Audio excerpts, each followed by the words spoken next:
I broke down 90 miles away from home. Here's what happened. So I was driving down to South Wales for a weekend of mountain biking at Bike Park, Wales. Just as I got to Monmouth, we stopped at the supermarket for some food.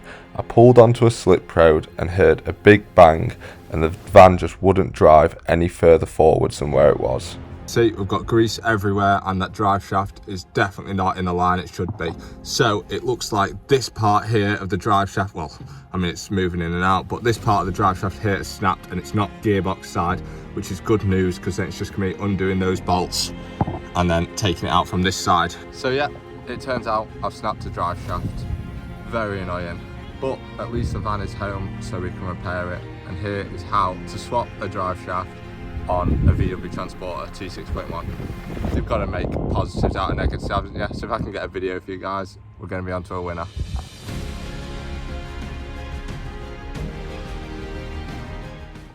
So the tools which you're going to need to change the drive shaft is a 19mm socket to take the wheels off. Well, a socket set really anyway, a 1/2 inch socket set, a torque wrench. You're going to need an M12 spline tool, an M10 spline tool, and a 30mm 12-point socket. You'll also obviously need jack stands and a car jack, and that's about it really. Bit of copper grease is always useful, and I don't think there's any more tools which we used in this. First, taking the front wheel off, as you can see here, and then that's just your 5 19mm wheel nuts there. I did this obviously on the ground before I jacked it up, and then also I loosened the drive shaft nut here on the ground, because obviously this spins, so you won't be able to loosen this when it's not on the ground. So loosen that. That's a 30mm 12-point socket, just goes on there. So that's done up to about 200 Newton meters, so you've got to have some force to take it off.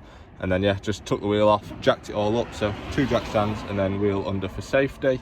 And then now I've just hammered the drive shaft back towards the van to keep it loose on there like that, but kept the nut on there so it doesn't slip all the way through.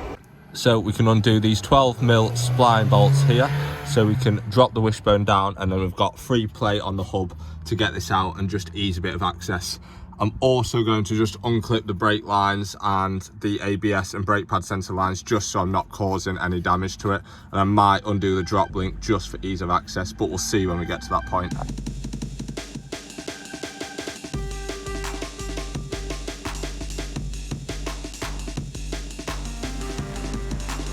So that's the drive shaft out of the hub, as you can see. And if you look down here, you can see that shouldn't spin at all because it's connected to the gearbox. So yep, we'll get this out. Just to note, the van is in gear, so it's not spinning gearbox side, it is purely just spinning there. And that's why also we couldn't undo the drive shaft bolt, because that was just spinning. So the drive shaft's out, it's just bolted on using 6 M10 spline nuts on there, and then it just comes straight out. And then you can see how broken it is there. If I just part the flaps, you can see it's all snapped inside of there.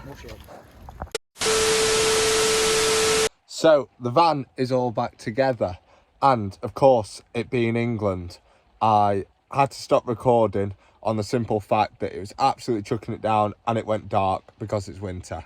So I'll talk you through the next stages. Once we've got the drive shaft off using the M10 spline bolts, the 6 around, the drive shaft came out so easily. I thought it was going to be a nightmare to get it out, but it came out really, really easily.